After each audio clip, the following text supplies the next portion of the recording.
welcome to the Blindfold Chess Podcast. I have been a fan of Sam Shankland for several years. I love that he plays the Caro Kann. His books are good, but mostly I appreciate his blunt and brutal honesty when talking to people. Born in 1991, Sam started playing chess at the age of 6, but only really started to play in tournaments at the age of 11.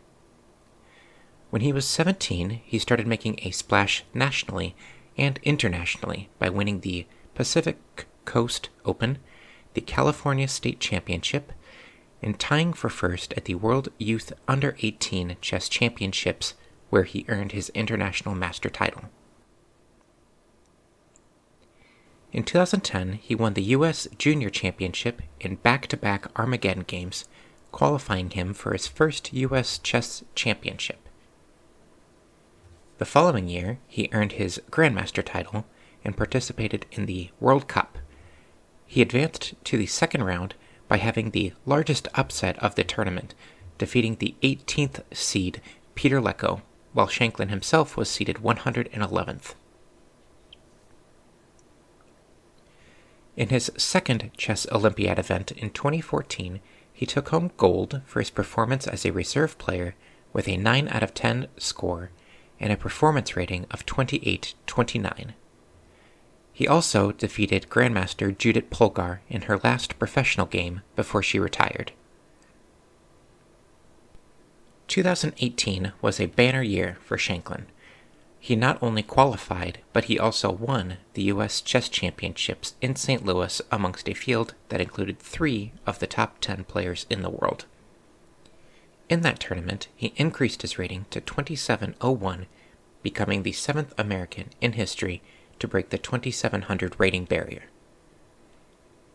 The following year, at the Tata Steel tournament, he drew world champion Magnus Carlsen and beat former world champion Vladimir Kramnik in Kramnik's final game before he retired. He also reached a peak rating of 2731 at number 21 in the world.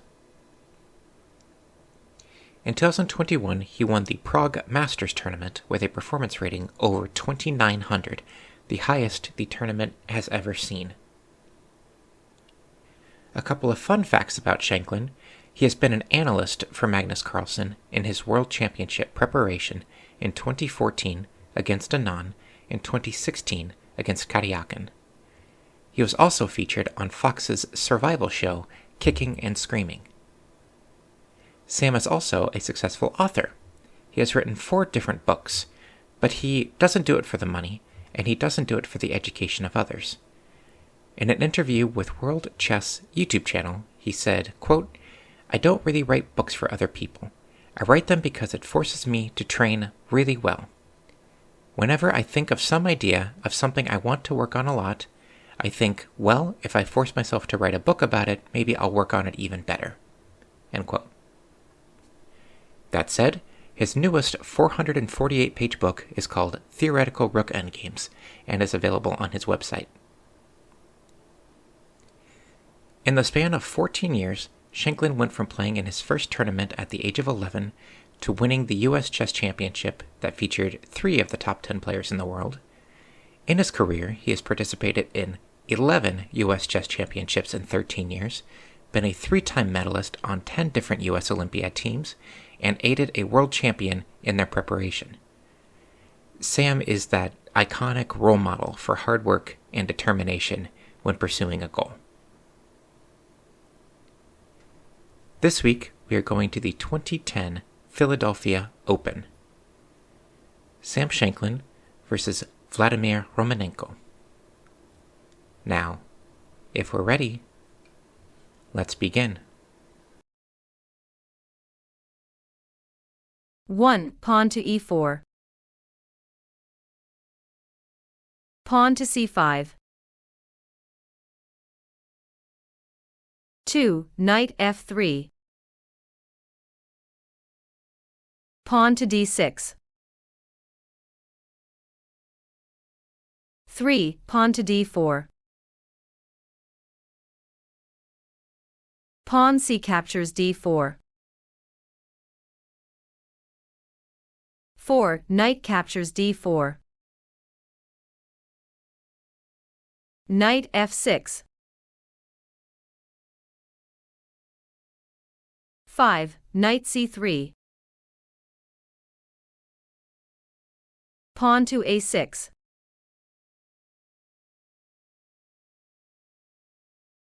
What is the point of black's move of pawn to a6? There are a couple reasons here. For one, black is trying to gain space by playing pawn to a6 and then pawn to b5, but also a6 takes the b5 square away from white. The knight on c3, the knight on d4, and the bishop on f1 are all trying for the b5 square.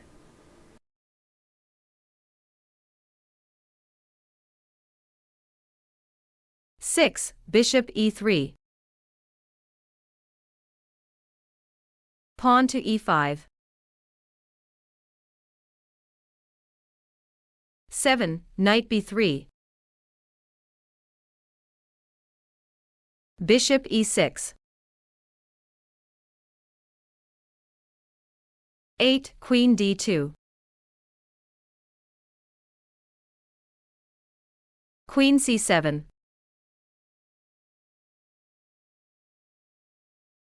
9. Pawn to f4. Bishop e7. 10. Pawn to f5.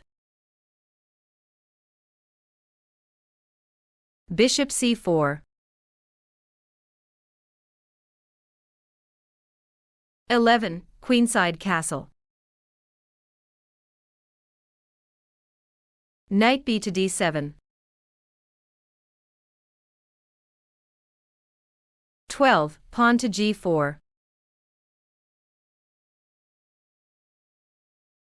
What piece or pieces are defending the pawn on g4?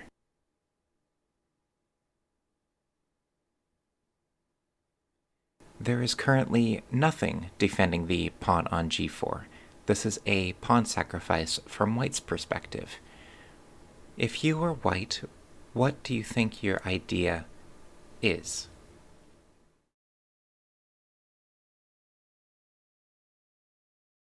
Knight captures g4.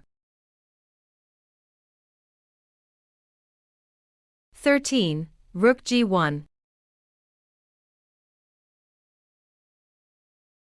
Knight captures e3.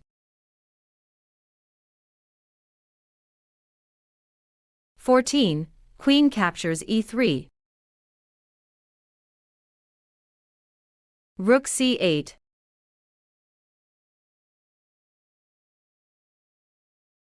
15. Rook captures g7.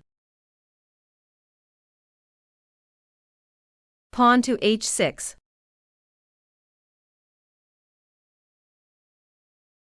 16. King b1.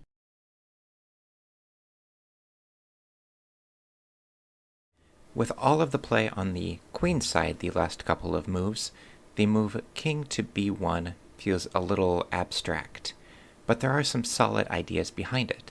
The first being taking the king and moving him into further protection on the b1 square, as well as to step out of the trick that black had set up with his most recent move of pawn to h6. What was that?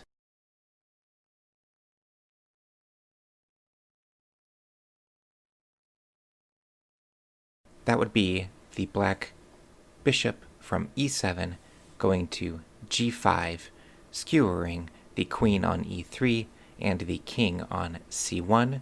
The only way out for white would be to give up the exchange of rook g7 captures g5. So playing king to b1 steps out of that threat.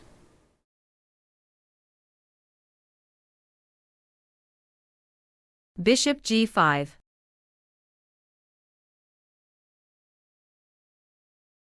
17. Queen h3. Queen d8.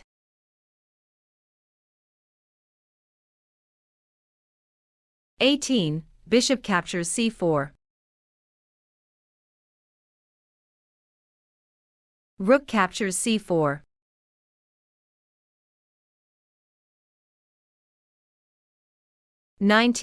Rook captures d6.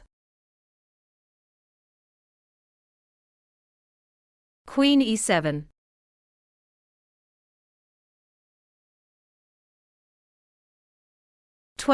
Rook captures d7.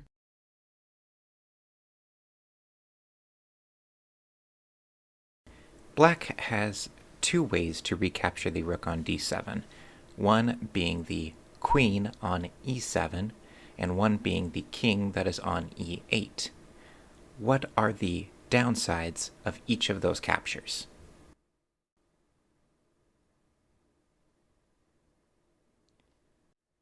If black were to play king captures d7, white can play queen to d3 check, forcing the black rook onto d4, and then white can win the exchange with knight captures d4. If black were to play queen captures d7, white can win the pinned piece by playing rook captures g5.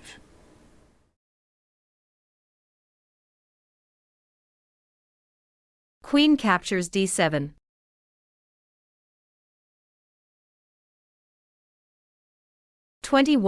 Rook captures g5.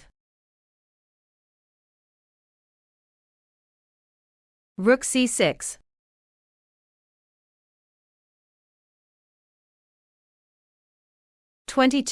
Rook g1.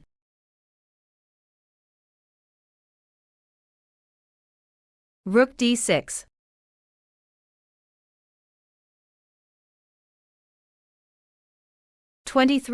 Knight d5.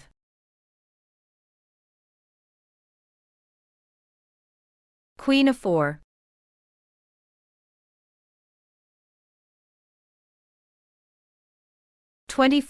Queen c3.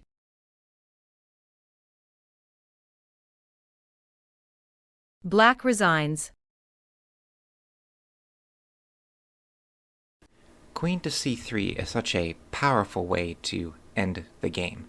It's not a check, it's not a capture, but white is threatening to capture on e5, which forks both black rooks. White is also threatening to play queen to c8 check, which has several mating ideas involving the queen on c3 and the knight on d5. Here, Sam came away with the victory. I love the tenacity of Shankland. I love how hard he works. I love how much he enjoys the game, and I love how much energy he brings over the board. I hope, for all of chess' sake, that we get more players like him in the future. So that is all that we have for this week. Tune in next time, where we will continue to work on our blindfold skills and look at another game of the Masters.